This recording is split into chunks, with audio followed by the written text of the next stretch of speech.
Bonjour à vous. Dans cette série de tutoriels, on voit comment installer un nouveau projet avec Unity pour faire de la VR.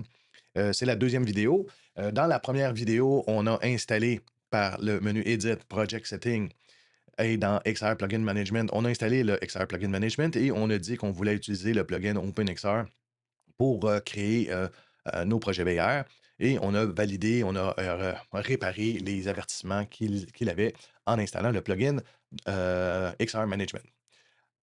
Nous, pour pouvoir développer, plus facilement, il existe aussi un autre package qui s'appelle le XR Interaction Toolkit, qui me permet de développer avec, des composantes déjà réalisées, un peu plus rapidement de la VR dans Unity. Donc on va aller installer ça. On va passer par, dans ce cas-ci, le Package Manager. On va aller dans Window, Package Manager et on va aller voir ici dans les Package Manager, on va aller chercher le Unity Registry. Et on va aller faire XR parce qu'on va aller parler juste aux packages qui ont le XR. Et moi, ce que je veux installer, c'est le XR Interaction Toolkit ici. Donc, je vais installer ce paquet-là et je vous reviens quand l'installation est terminée. Le package a été installé. On va juste aller voir ce que ça a occasionné, cette installation-là. Je vais fermer ça ici et je vais retourner dans le Edit, Project Setting. Et on peut voir que dans le plugin ici, on a une installation qui s'appelle le XR Interaction Toolkit. Donc, on peut voir qu'il y a des nouvelles layers qui sont apparues juste pour la VR. Mais il n'a pas installé réellement les composantes pour nous donner un coup de main. Ce qu'on peut voir simplement, c'est qu'il a fait un dossier XRI. Donc, c'est des configurations qui existent pour l'Interactive Toolkit. Vous avez aussi un dossier XR qui a été installé lorsqu'on a installé le XR Management. Mais moi, ce que j'aimerais, c'est d'aller chercher les composants pour me donner un coup de main pour préparer plus facilement des projets VR. Donc, on va aller dans Window encore, Package Manager, et lorsqu'on est sur le XR Interaction Toolkit ici, on peut voir qu'il y a des exemples. Donc, c'est ce qui m'intéresse, moi, ces exemples-là, pour pouvoir aller développer un peu plus rapidement. On va aller chercher le Starter Asset ici. Et un autre qui m'intéresse, moi, c'est le XR Device Simulator qui va me permettre de faire de la VR, mais éventuellement sans casque. Donc, si je n'ai pas de casque à la maison, mais que je voudrais quand même développer et avancer dans mes projets, je peux utiliser le simulateur. Et c'est surtout aussi que lorsqu'on développe, d'avoir le casque toujours sur la tête, ça devient un peu de toujours le mettre, l'enlever. Donc, on peut faire des simulations rapidement, pour voir si nos éléments fonctionnent. Donc, c'est une façon agréable de travailler. Donc, je vais ici commencer par le starter asset. Je vais importer le projet. Voilà. Et je vais aussi importer le XR Device Simulator. Et voilà, c'est installé. Je peux fermer mon package manager. Et mon installation est faite. Je peux aller voir qu'est-ce qu'il m'a installé. Je vais revenir ici dans mon dossier asset. Il m'a donné un dossier sample. Si je double-clique sur le dossier sample, j'ai un dossier XR Interaction Toolkit. J'ai bon, la version. Et bon, j'ai deux dossiers. Le premier dossier ici, Starter Asset, ce sont un exemple, dans le fond, des exemples, des presets, des prefabs qui vont nous donner un gros, gros, gros coup de main pour développer. Si je veux juste aller voir l'autre ici, lui ici, c'est le XR Device Simulator. C'est lui qui va me faire un simulateur, un émulateur de casque de réalité virtuelle et que je vais pouvoir utiliser avec le clavier et la souris. On va l'essayer tout de suite, celui-là, même si on n'a pas réellement fait euh, un décor et tout. On va simplement aller, pour pouvoir l'utiliser, on peut simplement, si on veut, le prendre et le glisser dans mon interface, mais avec la nouvelle version, on peut aller dans, encore là, dans Edit Project Setting. Si je m'en viens dans le XR Interactive Toolkit, j'ai une case à cocher ici et qui me dit d'utiliser le simulateur dans la scène. Donc, je vais cocher ça.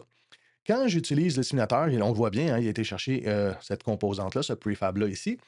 Quand j'utilise ça, même si j'ai un casque de branché avec mon ordinateur pour faire des tests, il va passer par-dessus le casque et c'est le simulateur qui va l'emporter.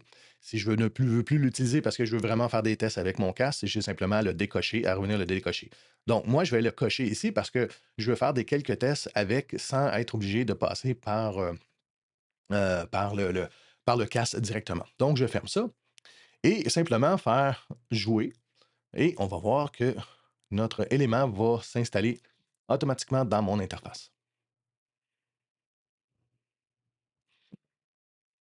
Ici, bon, j'ai le scale qui est un peu grand.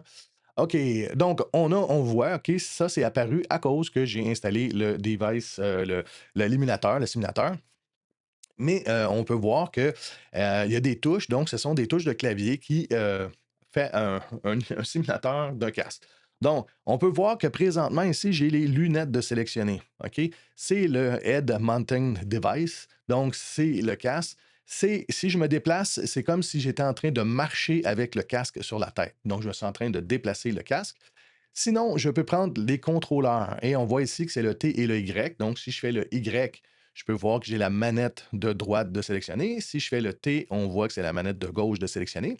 Et là, tout dépendant comment on va faire le déplacement, ben, si je veux utiliser le joystick de la manette, ben, en fait, compte, c'est WASD. Donc, je pourrais faire W, le S, le A et D. On voit ici qui est illuminé. Donc, c'est vraiment la façon de pouvoir se promener. Il faut simplement dire, OK, je veux prendre la manette de droite, je vais faire le Y. On va pouvoir essayer ça là-dedans. Donc, on voit que ça fonctionne. Mon installation est réussie. La seule chose que je veux essayer de plus, c'est qu'on va aller voir la démo qui a été téléchargée. Donc, dans le Starter Asset ici, je reviens, j'ai reculé d'un dossier, hein, je suis dans le Asset Sample Interaction XR Interaction Toolkit, le 2.54. Je vais aller dans le dossier Starter Asset et j'ai une scène ici qui est déjà fait. Donc, je vais simplement double-cliquer dessus et on a la scène qui me permet de voir comment tout réagit avec un casque VR. On a une caméra ici. Si on regarde, j'ai le XR Interaction Setup, donc il y a plusieurs éléments là-dedans, mais moi, ce qui m'intéresse beaucoup, c'est le XR Origin ici. Et si je regarde ça, j'ai la caméra offset et j'ai une caméra. Et en plus, j'ai un contrôleur de gauche et un contrôleur de droite. Donc, lui a déjà tout configuré ça là-dedans. Et éventuellement, on verra qu'il y a un Locomotion System qui me permet de sélectionner soit la téléportation ou le mouvement continu ou comment tourner avec les manettes. On verra ça dans des vidéos un peu plus loin. Mais juste pour s'amuser, on va simplement faire un play. Et là, comme moi, j'ai activé le simulateur, ben, je vais pouvoir quand même jouer avec ça, même si je n'ai pas de casque de réalité virtuelle, et je vais pouvoir me déplacer à l'intérieur de la scène. Donc, on le voit, les manettes sont là. Si je bouge la souris, c'est comme si je tournais sur moi-même avec le casque sur la tête. Et si je prends la manette de droite, je vais prendre la manette de gauche juste pour vous montrer. La manette de gauche, j'ai la manette ici, je peux bouger ma manette. Si je fais le R, ça l'arrête la rotation, mais je peux déplacer la manette. Et si je refais le R, ben là, je peux me déplacer de cette façon-là ici et déplacer la manette de cette façon-là. On voit que le rayon, hein, si je suis sur une zone quelconque, on voit que le rayon change de couleur, on pourra voir ça. Présentement, si je pèse sur la touche W pour avancer, ben, je vais avancer. Et bon, là, il nous met un espèce de cercle noir. C'est simplement que lorsqu'on fait le mouvement en continu comme ça, qu'on se déplace, plusieurs personnes, dont moi, viennent avec avoir un mal de cœur. Donc, ça permet de cacher des éléments, le cercle noir comme ça permet de cacher des éléments pour éviter de voir trop d'objets bouger en même temps à l'écran et éviter d'avoir un espèce de mal de cœur, un mal de mer, je ne sais pas comment on peut l'appeler, mais ça nous permet justement d'éviter ça. Bon, eux, ils l'ont configuré. Est-ce qu'on est obligé de le configurer? Non. Euh, on verra. OK. Autre chose que je peux voir avec ça, c'est que si j'utilise la manette de droite, dans son cas ici, parce qu'ils l'ont configuré comme ça, OK? C'est eux, c'est voyons, la scène de démo qui est configurée comme ça. Quand je prends cette manette-là et que je m'en vais faire le W pour avancer, ben, en réalité, c'est un déplacement par téléportation. Donc, ce n'est plus un mouvement en continu. Et là, ben, je peux me téléporter sur certaines pastilles, donc comme ça ici. Et là, je suis téléporté et je peux éventuellement interagir avec les boutons qui sont ici. Si je veux déplacer ma tête, ben, on le voit qu'ici, c'est le U. Donc, je reviens sur le U et là, je peux déplacer ma tête. Et ben, si je reviens avec le Y pour la manette, ben, je peux aller ici. Et si je regarde la gâchette qui est sur le côté d'une manette, là, ici, c'est le G et dans ce cas-ci, c'est vraiment le G qui a été activé pour faire les sons. Je peux aller ici et faire monter le chiffre. Et bon, si je m'en viens dans la tête juste pour me tourner un peu, je fais le Y pour revenir. Et là, si je fais G là, bon, il y a des particules qui fonctionnent. Donc, je fais le U encore là pour tourner, simplement pour aller vous montrer que si je fais le Y ici et que je me téléporte avec le W, ben, je peux encore là prendre un objet et le, le lancer comme je veux en utilisant la touche G dans ce cas-ci. Euh, Oups, j'ai tourné un peu beaucoup, je vais revenir ici et je fais Y et là, je peux prendre l'objet avec G et le déposer en quelque part d'autre de cette façon-là. Donc, on peut voir qu'on peut se promener vraiment avec le U. OK, présentement, si je fais U, je vois ici dans les lunettes, je vois que c'est le casque, donc je suis en train de me déplacer physiquement. Là, je suis en train de tourner.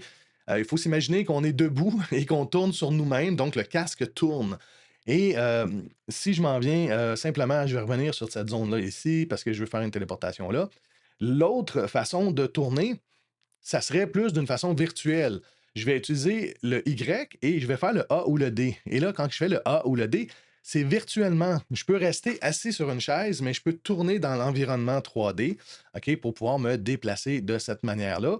Et ça, c'est le snap turn. Si on prend la manette de droite, on appelle ça le snap turn, ça tourne, ben, eux, ils l'ont mis par défaut à 45 degrés et ben, je peux tourner à 45 degrés. Si je m'en viens avec le T, et que je fais le D ou le A, ah ben là, en fin de compte, c'est comme si je me déplacerais de côté, je me déplace complètement de côté et ben, je pourrais faire le E pour faire le fameux snap turn ou le Q. Donc, il faut vraiment s'habituer avec la façon d'utiliser ça parce qu'en réalité, c'est quand même assez pratique de pouvoir tester sans être obligé de mettre le casque sur la tête et d'utiliser tout le temps les manettes.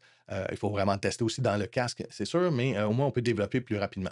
Une autre chose qui est comme un peu intéressante là-dedans, si vous voyez ma souris, elle sort de l'écran, OK, le curseur de ma souris, là, la petite flèche blanche. Et ça, ben, c'est des fois désagréable parce que tu voudrais aller plus loin et là, je peux pas, j'arrive sur le coin, sur le bord de mon écran. Bien, on peut voir ici le curseur lock. Donc, dans ce cas-ci, c'est le chevron comme ça ici. Et si je fais ça ici et que je. Attendez, le chevron comme ça ici. Bon, la souris est restée là, mais au moins je l'ai. OK, on le voit que le chevron est là. La souris n'a pas disparu, mais au moins je peux me déplacer et je peux vraiment faire un 360 à ma manette sans problème comme ça ici. Si je veux revenir, je peux simplement faire un escape et je reviens avec ma souris ici et je peux refaire escape et je peux arrêter le jeu si je veux de cette façon-là. Je veux vraiment vous avertir sur un déplacement qu'on fait souvent et je vais essayer de vous montrer ça de façon à le voir à l'œuvre. OK. Si, mettons, je fais un play ici, je vais juste prendre mon écran ici, je vais le mettre là comme ça. OK. OK. Donc, quand je commence le jeu, je vois vraiment que c'est le casque qui est sélectionné. Donc, c'est la touche U, là, ici, le Head Mountain Device. OK? Donc, c'est ce que je vois présentement à l'écran. Un des problèmes qu'on va avoir, OK? C'est que j'ai le goût de me déplacer. Donc, je vais éventuellement toucher aux touches WASD pour me déplacer. Avant de me déplacer, je vais juste aller chercher le XR Origin ici et je vais me rapprocher dans ma scène. Et je ne sais pas si vous le voyez, on a un character controller ici et le character controller me met voyons, un collider, une capsule collider, justement pour pas que je passe au travers des murs ou au travers des objets. OK. Mais si je m'en viens ici et que là, je commence, et là, juste vous faire remarquer que je suis en train de déplacer avec le casque sur la tête. C'est comme si je marchais avec le casque sur la tête. Et là, j'avance, ça fonctionne bien. Mais si vous pouvez voir, ici, en tant que tel, le collider n'a pas bougé. Donc, il y a quand même un danger, OK, quand on va utiliser le simulateur, parce que au départ, c'est sûr qu'avec les Quest 3, on va vouloir se déplacer réellement physiquement sans fil, mais avec des certains casques qui sont toujours branchés, les casques sont branchés, donc on ne marche pas réellement avec, on ne marche pas très loin. Donc, il faut faire attention pour quand je veux me déplacer, ben, que je n'utilise pas la touche U ici. Je ne veux pas me déplacer avec le casque. je veux me déplacer avec, bon, dans ce cas-ci, mettons la touche T pour la manette de gauche et là, je vais faire W et là, vous allez voir que, bon, le collider est revenu se positionner à la bonne place ici. Donc, juste faire attention quand on va faire U et qu'on se déplace, ben, ça ne déplace pas notre collider et là, on va se mettre à passer au travers des objets et ça va faire un peu bizarre en tant que tel, mais plutôt prendre la touche T et se déplacer comme ça ici. Avec l'émulateur, dans ce cas-ci, on pourrait éventuellement changer le type de déplacement, mais dans cette démo-là, le déplacement, il faut faire attention avec le U et le head-mounted device, ça ne déplace pas les colliders. Donc, il faut vraiment s'habituer à travailler avec cet émulateur-là. Donc, à vous d'essayer de quelques, de vous déplacer un petit peu. Si, mettons, je m'en viens ici, ouais, si je fais le T, comme ça ici, et que je m'en viens ben, avec les manettes en tant que telles, si je fais le Y ici, le Y aussi, c'est vrai que si je fais le R, je peux faire la roulette de la molette, là, de la souris, pour pouvoir avancer éventuellement la manette. Et là, ben, on voit qu'ici, on met une façon de monter les escaliers. Donc, je vais faire G et je peux déplacer et je reviens ici. Il faut que j'avance un petit peu, il faut que je touche éventuellement. Donc, je peux faire monter comme ça ici. Une façon de monter, de faire semblant de monter comme ça. Et mettons que je fais le T et j'avance. Ah, là, je tombe en bas. Mais on voit qu'il y a une façon de se déplacer. Ça irait beaucoup plus facile, peut-être avec des vraies manettes, mais en fin de compte, pour pouvoir simuler un casque, c'est assez agréable de pouvoir utiliser ça. Donc, j'ai installé le XR Interactive Toolkit. Et on peut voir que dans le Starter Asset, il y aura éventuellement beaucoup d'éléments qu'on va aller chercher, dont le fameux ici, le Input Action, si on double-clique dessus, on va voir qu'il nous a déjà tout préparé, vraiment les éléments comme pour, mettons, la main droite, la locomotion, donc savoir qu'est-ce qu'on va faire pour les moves, les téléportations. Donc, tout ça est déjà configuré pour nous et c'est une bonne chose parce que ça serait extrêmement long de devoir tout configurer ça. Donc, on va pouvoir commencer à essayer de se téléporter dans une prochaine vidéo. Donc, essayez quand même de jouer un peu avec la démo et avec le simulateur pour que vous soyez à l'aise à travailler avec le simulateur.